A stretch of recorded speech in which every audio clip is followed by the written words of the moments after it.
আসসালামু আলাইকুম ওয়া রাহমাতুল্লাহি ওয়া বারাকাতুহু। ইন্নাল হামদুলিল্লাহ ওয়াসসালাতু ওয়াসসালামু আলা রাসূলিল্লাহ। কাছে দূরে যে যেখান থেকে দেখছেন এখন টেলিভিশন, সকলকে প্রীতি শুভেচ্ছা ও আন্তরিক মোবারকবাদ জানিয়ে শুরু করছি পবিত্র মাহে রমজান উপলক্ষে এখন টেলিভিশনের বিশেষ আয়োজন রূপায়ণ স্কাইভিলা নিবেদিত সওয়াল জব পাওয়ার্ড বাই 7 রিং সিমেন্ট, সহ পৃষ্ঠপোষক জেডএসআরএম। প্রিয় দর্শক, সবটা সময় জুড়ে আপনাদের সাথে থাকছি আমি SAR সিবগাতুল্লাহ, এবং আমাদের স্টুডিওতে সম্মানিত অতিথি হিসাবে উপস্থিত আছেন বিশিষ্ট লেখক ও গবেষক জনাব শফিউল আজম। আসসালামু আলাইকুম ওয়া রাহমাতুল্লাহি ওয়া বারাকাতুহু। ওয়া আলাইকুম আসসালাম ওয়া রাহমাতুল্লাহি ওয়া বারাকাতুহু। মুহতারাম, পারিবারিক বন্ধন সুদৃঢ়করণে রোজার প্রাসঙ্গিকতা বা তার ভূমিকাটা কি? ইয়া আইয়ুহান নাসু ইত্তাকু রাব্বাকুমুল্লাযী খালাকাকুম মিন নাফসিন ওয়াহিদাতিন ওয়া খালাকা মিনহা যাওজাহা ওয়া বাথা মিনহুমা রিজালান কাসীরান ওয়া নিসা। এই পুরো আয়াতটি কিন্তু পারিবারিক আয়াত। স্বামী, স্ত্রী, সন্তান, রিজালান কাসীরা, নেক্সট জেনারেশন। পুরো আলোচনার মাধ্যমে আল্লাহ রাব্বুল আলামিন একটি পারিবারিক বন্ধনের বিষয়টি উপস্থাপন করেছেন। আচ্ছা। এবং কোরআনুল কারীমে আপনি আরো আয়াতে কারিমার মধ্যে দেখবেন আল্লাহ সুবহানাহু ওয়া তাআলা বনি ইসরাঈলকে বলেছেন, ওয়াইদ আখাযনা মিসাকা بني إسرائيل لا تعبدون إلا الله وبالوالدين إحسانا وبذي القربى واليتامى والمساكين وقولوا للناس حسنا والجار ذي القربى والجار الجنوب والصاحب بالجنب وابن السبيل। এভাবে আল্লাহ সুবহানাহু ওয়া তাআলা কোরআনুল কারীমে অনেকগুলো জায়গায় কমিটমেন্ট নিয়েছেন, ওয়াদা নিয়েছেন যে তোমরা আমার ইবাদত করবা, পিতামাতার সঙ্গে সদ্ব্যবহার করবা, সুন্দর কথা বলবা, তারপর নিকট আত্মীয়। আচ্ছা, তার মানে ইসলাম নিছক একটা মানে ধর্ম নয়, এটা পরিবার ব্যবস্থা আছে, কমপ্লিট কোড অফ লাইফ। এটা পূর্ণাঙ্গ জীবন ব্যবস্থা। একটি পরিবার কিভাবে সুখী হবে, সমৃদ্ধ হবে, শান্তিময় হবে, পুরো আলোচনা আল্লাহ সুবহানাহু ওয়া তাআলা কোরআনুল কারীম এবং রাসূলুল্লাহ অসংখ্য হাদিসে বলেছেন। রাসূলুল্লাহ সাল্লাল্লাহু আলাইহি ওয়াসাল্লাম বলেছেন, মান কানা ইউমিনু বিল্লাহি ওয়াল ইয়াউমিল আখির।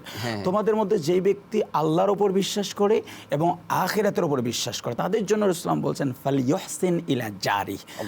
অবশ্যই মাস্ট বি মুমিন দাবি করলেই তার প্রতিবেশীর সঙ্গে ইহসান করতে হবে। আচ্ছা, এগুলো তো ছিল কোরআন এবং হাদিসের কথা। তাহলে রোজার সাথে প্রাসঙ্গিকতার সঙ্গে মানে কিভাবে পারিবারিক রোজাটা পারিবারিক বন্ধন কি ভূমিকা রাখছে? এবং রমাদানুল মুবারকে আমরা যতগুলো জিনিস শিখি তার মধ্যে সবথেকে গুরুত্বপূর্ণ এই জিনিসটি, তা হলো একটি পারিবারিক ইউনিটি, পারিবারিক বন্ধন। যেমন আমরা একদম সাহরির মুহূর্তে গিয়ে দেখা যায় মা উঠেছে, মা ওঠার পর মা একা থাকে না, বাবাকে ডেকেছে, বাবা আবার করে গেছে সন্তানকে ডেকেছে। আবার একেবারে শিশু যে রোজা রাখবে না কিন্তু সাহারিতে অংশগ্রহণ করছে, বৃদ্ধ বা বৃদ্ধা রোজা থাকবে না কিন্তু অংশগ্রহণ করেছেন সাহারিতে। এই যে ইউনিটি শুরু হলো, কি অসাধারণ একটা বন্ধন না? একদম আপনার ফজরের সালাত আদায়ের পূর্বেই পারিবারিক ইউনিটি দিয়ে জীবন দিনটা শুরু হলো। আমি একটু বলতে চাই, ছোট বাচ্চাকে যদি না ডাকা হয় সে কিন্তু মা বাবার উপরে রাগ করে, কেন ডাকলে না আজকে, আমি রোজা থাকতে চেয়েছিলাম। মানে এই যে একতা তৈরি করছে রোজাটা, ঐক্য। এবং বর্তমান একটি বিষয় আপনাকে স্মরণ করে দিই, পারিবারিক ইউনিটি যদি না থাকে সামাজিক ইউনিটি থাকবে না, সামাজিক ইউনিটি যদি না থাকে তাহলে আন্তর্জাতিক ইউনিটি থাকবে না। যে ওয়াতাসিমু বিহাবলিল্লাহি জামিআ, এখানে যে ইউনিটির কথা বলা হচ্ছে, ঐক্যবদ্ধ থাকা যে ফরজ করা হয়েছে, আর এটা শুরু করবো আমরা রোজা থেকে। আমাদের কাছে অনেকেই জানতে চায় এই সাহরি খাওয়াটা কি সুন্নাহ নাকি ওয়াজিব? এটি অবশ্যই সুন্নাহ। কেউ যদি সাহরি না খায়, খেতে না পারে, তাহলে তার একটা সুন্নাহ লঙ্ঘন হলো। কিন্তু এর কারণে যে তার রোজা হবে না বিষয়টা এমনটি না। যদি ওয়াজিব হয়ে যায় তাহলে অবশ্যই তাকে কিন্তু সাহরি, তবে রাসূলুল্লাহ এটার জন্য বলছেন তাসাহহরু ফাইন্নাহু ফিস সাহরি বারাকা, যে তোমরা অবশ্যই সাহরি গ্রহণ করবে, কারণ এটি বারাকা আছে, মানে খাবারের মধ্যে একটা বরকত আছে, বরকত আছে।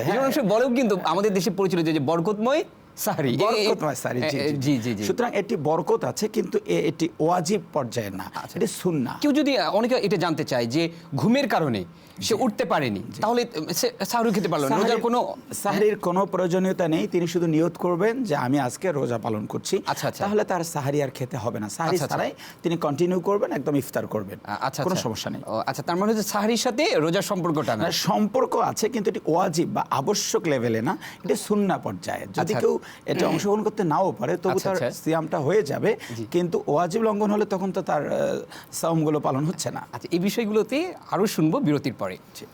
দর্শক, সময় হয়েছে একটা বিরতি নেবার, আমাদের সাথেই থাকুন, খুব শীঘ্রই ফিরবো ইনশাআল্লাহ।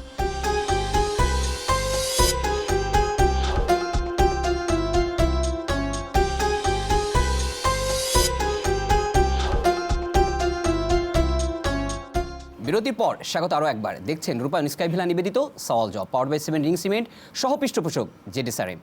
মুহতারাম, প্রতিবেশীর হক আদায়ে রোজার ভূমিকাটা কি? প্রতিবেশীর হক আদায়ে রোজার অপরিসীম ভূমিকা আছে। রাসূলুল্লাহ বলছেন মান ফাত্তারা ফিহি সায়মান, আল্লাহু কোনো আকবার। মানুষ যদি কোনো রোজাদারকে ইফতার করায় তাহলে কানা লাহু, তার জন্য হবে আজরি মিসলি, সমান তাকে নেকি দেওয়া হবে। এটা আমি কোথায় অর্জন করব? আমি ইফতারের পূর্ব লগ্নে আমরা দেখি একদম গ্রাম প্রত্যন্ত অঞ্চলের নারীরাও আচ্ছা। তারা ইফতারের একটু অংশ প্রতিবেশীকে দেয়। দেওয়ার কারণে ইফতার, সাহারি এবং এই যে শেয়ারিং, একজন আরেকজনের সুখে দুঃখে পাশে থাকা, এভাবে দেখা যায় প্রতিবেশীর হকটা অন্য মাসে যতটুকু আদায় করা সম্ভব তার থেকে অনেক বেশি আদায় করা সম্ভব রমজানুল মুবারক। তার মানে রোজা আমাদেরকে বলা যায় শেয়ারিং এবং কেয়ারিং, Caring, এই right. লেসন বা এই টিচিংটা আমাদেরকে দিচ্ছে। অফকোর্স আপনার শেয়ারিং কেয়ারিং দুটাই এখানে থাকছে। এবং সবথেকে গুরুত্বপূর্ণ বিষয় হচ্ছে প্রতিবেশীর হকটা আমরা 11টি মাসে যেভাবে আদায় না করি, হ্যাঁ। রমজানুল মুবারকে আমরা সেটি অত্যন্ত গুরুত্ব দিয়ে আদায় করার চেষ্টা করি। এবং আরও একটা বিষয় আপনাকে বলি, সাহারিতে একজন মা বা বোন যখন জেগে ওঠে তখন কি করে প্রথম প্রতিবেশীর হকটা কি আদায় করে? আচ্ছা। পাশের বোনটাকে ডেকে দেয়।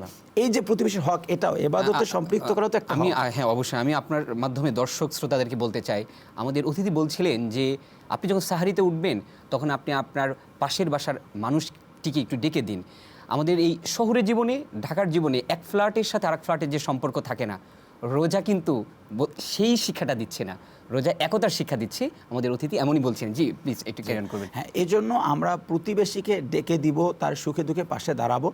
এবং আরো একটি বিষয় আমি এখানে একটু সংযুক্ত করি। আজকে অনেক কথা হচ্ছে যে ভিন্ন ধর্মাবলম্বীদের কি হবে। হ্যাঁ, এবং অসাধারণ। প্রতিবেশী হওয়ার জন্য মুমিন হওয়া জরুরি নয়, প্রতিবেশী হওয়ার জন্য মুসলমান হওয়া জরুরি না। আচ্ছা, আচ্ছা। আমার প্রতিবেশী হিন্দু হোক, খ্রিস্টান হোক, বৌদ্ধ আচ্ছা। হোক, আস্তিক হোক আর নাস্তিক হোক, সে যদি না খেয়ে থাকে তাহলে তার খোঁজটা আমাকে নিতে হবে। এবং রাসূলুল্লাহ যেখানে বলছেন যে আইয়ুল ইসলামে খৈরুন, ইসলামের উত্তম কাজ কি, ওখানে খাবার দেওয়ার যে কথাটা এখানে বলা হয়নি মুমিনদেরকে খাবার দেয়া, বলা হয়েছে যে কোনো মানুষকে খাবার দেওয়াটাই উত্তম। তার মানে সে ইসলাম প্রতিবেশী- ধর্মের মধ্যে অমুসলিমদের সাথে উত্তম আচরণের যে বিষয়টা অবশ্যই গুরুত্বের সাথে এসেছে। এবং তারা যদি প্রতিবেশী হন, সে অমুসলিম হলেও আচ্ছা, আচ্ছা। তাদের খাবার, তাদের চিকিৎসা, তাদের দুঃখে পাশে দাঁড়ানো, আচ্ছা। এই বিষয়গুলো আমরা পাশে দাঁড়িয়ে আমাদের ইসলামের মহানুভবতা, উদারতা, ইসলামের সৌন্দর্যতা আমরা তাদের সামনে মোহতারাম, উপস্থাপন করব। হযরত জিবরাইল আমিন রাসূলের কাছে প্রতিবেশীর হকের বিষয়ে মানে এত আসতে এসে এই বিষয়ে তাকিদ দিয়েছেন, হ্যাঁ। জিবরিল আলাইহিস সালাতু ওয়াস সালাম এত বেশি তাকিদ দিয়েছেন যে রাসূলুল্লাহকে এসে বলেছেন যে অবশ্যই আপনি প্রতিবেশীর হক আদায় করবেন।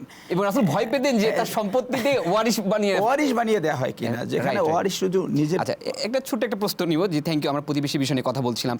সেটা হচ্ছে রোজা রেখে অনেকে নখ কাটে, এখন রোজা রেখে নখ কাটা যাবে কিনা, রোজা রেখে বা চুল কাটা যাবে কিনা, এটা কোনো- নখ মানে চুল অনেকে জানতে চায়। অবশ্যই কাটা যাবে, কোনো সমস্যা নেই। রোজার কোনো ক্ষতি হবে না না? না, রোজার কোনো ক্ষতি হবে না, এটা তো করতেই পারে, এটাতে কোনো সমস্যা নেই। আচ্ছা আচ্ছা, আরেকটা বিষয় হচ্ছে যে এটি বিশেষ করে আমাদের মা বোনদের সাথে যায়, তার চিন্তা ভাবনা করে যে রক্ত পড়লে, গড়িয়ে পড়লে রোজা ভেঙে যায়। আর বেশি প্রচলিত হচ্ছে না রোজাটা ভাঙে না, রোজা হালকা হয়। আসলে কি এরকম করে কিছু আছে? না শুরু না, থেকে। রক্ত গড়িয়ে পড়লে রোজা যায় না, রোজা হালকা হয় না। তবে ক্ষতটা যদি এত অধিক পরিমাণে হয় যে তার রোজাটা একদম ইফতার পর্যন্ত কন্টিনিউ করা কষ্টকর হবে, যদি আচ্ছা, এরকম পর্যায়ে হয় তাহলে মাকরু হবে। সেক্ষেত্রে তার রোজাটা, অনেক সময় ব্লিডিং এর কারণে মানুষ রোজা রাখা কষ্টকর হয় না, জীবন নাশ হতে পারে, জীবন বের হয়ে যেতে পারে। যে এরকম যদি কোনো দুর্ঘটনায় এরকম ব্লিডিং হয় তাহলে তিনি রোজাটা রাখবেন না, সেক্ষেত্রে মাকরু পর্যায়ে যাবে। আর নর্মাল যে রক্ত বের হচ্ছে এর কারণে রোজা নষ্ট রোজা হবে না। ভাঙবে না, আপনার সে রোজা রাখবে না, তাহলে তার তো শুধুমাত্র একটা রোজায় কাজা নাকি কাফারা, কোনটা এটা যে রাখতে না, পারলো না, যদি বিধানটা কেউ কি? যদি কোনো বিশেষ কারণে তারা রাখতে না পারে তো অবশ্যই সে একটাই রাখবে, এটা কাফারার কোনো প্রয়োজনীয়তা নেই, শুধু কাজা হবে। আচ্ছা, যেহেতু তিনি এটা বিপদে পড়ে, মানে তার অ্যাবিলিটির বাহিরে গিয়ে এই ঘটনা ঘটেছে, এজন্য কিন্তু ইচ্ছা করে কেউ যদি রোজা ভেঙে ফেলে তার জন্য কাফারা। এটা তো মানে সেই সূরা বাকারা আয়াতের মধ্যেও আছে যে তোমাদের মধ্যে যদি মারিদন মারিদান আলা সাফারিন, হ্যাঁ, ফাইদ্দাতু মিন আইয়ামিন উখর, হ্যাঁ। তাহলে সে পরবর্তী সময় এটা আদায় করবে, মারিদান হলে অথবা সফরে থাকলে। হ্যাঁ, আচ্ছা, তাহলে আচ্ছা। তো মারিদানের জন্য সমস্যা নেই, কিন্তু ইচ্ছা করে কেউ যদি রোজা ভঙ্গ করে তাহলে তাকে অবশ্যই কাফারা দিতে হবে। আচ্ছা, অসংখ্য ধন্যবাদ, খুব চমৎকার করেই বলছিলেন, সুযোগ থাকলে আরও শুনতাম। আমি পুনরায় আপনাকে মোবারকবাদ জানাচ্ছি কষ্ট করে আমাদের স্টুডিওতে আসার জন্য। দর্শক দেখছিলেন রূপায়ণ স্কাইভিলা নিবেদিত সওয়াল জব, powered by cement ring cement, সহ পৃষ্ঠপোষক জেডএসআরএম। দেখা হচ্ছে সওয়াল জবাবের আগামী পর্বে। দর্শক চলে যাচ্ছি, তবে যাওয়ার আগে একটি কথা, প্রতিবেশীর হক আদায় করতে ভুলেন না। দেখা হচ্ছে আগামী পর্বে, সে নাগাদ সকলে ভালো থাকুন, সুস্থ থাকুন। আসসালামু আলাইকুম ওয়া রাহমাতুল্লাহি ওয়া বারাকাতুহু।